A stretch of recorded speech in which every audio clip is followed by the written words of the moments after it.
Hello everyone, good morning. Welcome to my channel. నేను మీ దీపుని. ఈరోజు మీకు నేను వెజ్ అండ్ నాన్ వెజ్ కర్రీస్లోకి ఇంట్లోనే ఈజీగా కర్రీస్ అన్నీ కూడా టేస్టీగా ఉండాలంటే మసాలా అనేది మెయిన్ ఇంగ్రీడియంట్ అండి. సో అది డ్రై మసాలా మనకి ఫిష్లోకి కానీ, కర్రీలోకి కానీ, మటన్లోకి కానీ, వెజ్ కర్రీస్లోకి కానీ దేంట్లోకైనా కూడా ఈజీగా ప్రిపేర్ చేసుకోవచ్చు. టేస్ట్ అయితే హోస్సమ్ ఉంటుందండి, చాలా బాగుంటుంది. సో మసాలా పౌడర్స్ మీరు ఎలా ఆడతారని చాలామంది నాకు మెసేజ్ చేశారు. సో వాళ్ళందరి కోసం నేను సపరేట్గా ఓన్లీ మసాలాస్దే వీడియో అయితే పోస్ట్ చేస్తున్నానండి. సో ఇంకేమాత్రం లేట్ చేయకుండా మనం అయితే వీడియోలోకి వెళ్ళిపోదాం. Let's get started. ముందుగా ఒక పాన్ అయితే తీసుకోవాలండి.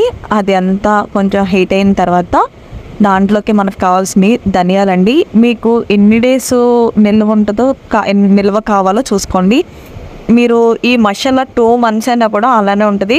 బట్ ఆ ఫ్లేవర్ అవి పోకుండా ఉండాలంటే మీరు మంచి కంటైనర్లో, అంటే బయటికి గాలి రాకుండా ఆ స్మెల్ పోకుండా ఉండే దాంట్లో మీరు స్టోర్ చేసుకుంటే 2 months వరకు అసలు చెక్కు చెదరకుండా ఉంటుందండి. నేనైతే 1 month వరకు చేసుకుని పెట్టుకుంటూ ఉంటాను. సో ఇందులోకి కావాల్సిన మెయిన్ ఇంగ్రీడియంట్స్ అండి: ధనియాలు, యాలకులు, దాల్చిన చెక్క, మిరియాలు, లవంగాలు, జీలకర్ర.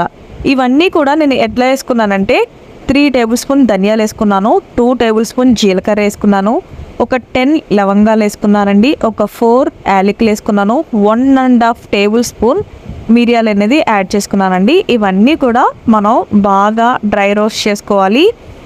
పచ్చి వాసన పోయేటట్టు మనం ఇది నిల్వ ఉంచుకోవడానికి కాబట్టి మసాలా పౌడరు మనం మంచిగా లో ఫ్లేమ్లో, మీడియం ఫ్లేమ్లో పెట్టాలండి. మాడిపోతే దీని ఫ్లేవర్ అనేది పోతుంది.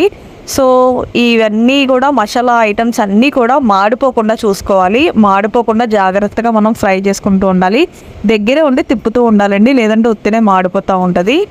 మనకి ఫ్రై అవ్వటం తెలిసిపోతుంది. కొంచెం కలర్ చేంజ్ అయ్యి మంచి ఫ్లేవర్ అనేది వస్తుందండి. ఆ ఫ్లేవర్ వచ్చే వరకు స్లోగా మనం తిప్పుకుంటూ ఉండాలి.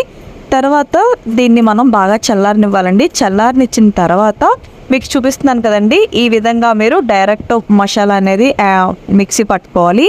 సో ఈ మసాలా మెత్తగా మీకు గ్రైండ్ అయిపోతుంది. ఇందులో వాటర్ కానీ అలాంటిది ఏమీ వేయకూడదండి. ఇది డ్రై మసాలా. అల్లం వెల్లుల్లి పేస్ట్ సపరేట్గా ఆడుకోవాలి.